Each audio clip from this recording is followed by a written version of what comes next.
చుకు చుకు రైలు వస్తుంది, దూరం దూరం జరగండి, ఆగిన తర్వాత ఎక్కండి, జోజో పాపాయ్ ఏడవకు, లడ్డూ మిఠాయి తినిపిస్తా, కమ్మని పాలు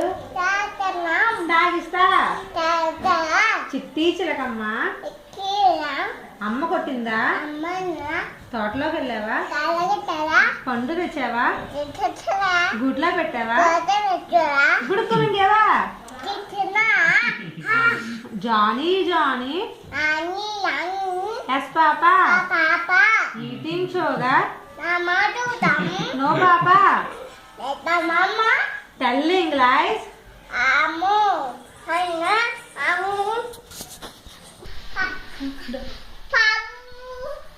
అయిపోయిందా?